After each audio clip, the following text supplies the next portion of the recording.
Yesterday, I inhaled and exhaled air so frequently and so rigorously I caused an oxygen shortage. I sat on a couch in a public area and my thighs seeped and expanded between the cushions until I became the couch. And when I got up, loose change stuck to my skin.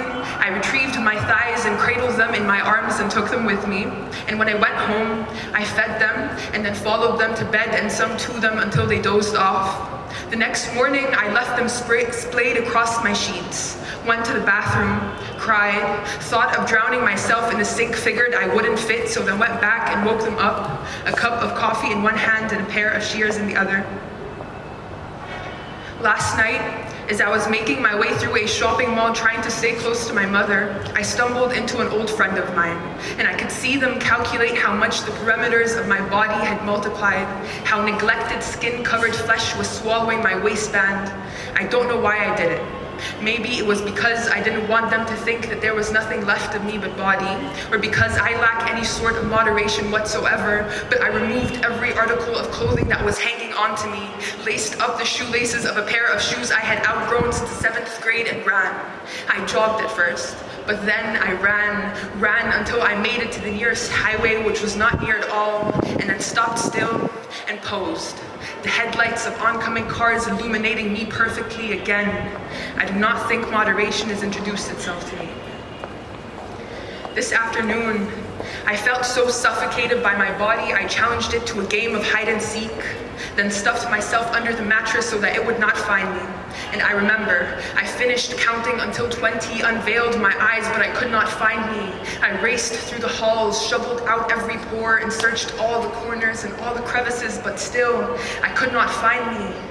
Say, how is it that I could be so big and yet so fucking invisible? Flashback to junior year. I exist in a state of total disassociation and yet am confined by my physicality. I flinch every time I come across a reflective surface, see my name etched into every rock or stone or pebble, salivate at the sight of cars. It is junior year and I have developed an inferiority complex. I have told everybody about my inferiority complex. I have cultivated my inferiority complex. I am 16 and it is senior year and I have suppressed my inferiority complex, and now I pretend like it doesn't fucking exist. I have claimed independence and now deem myself unfazed by all the things that faze me.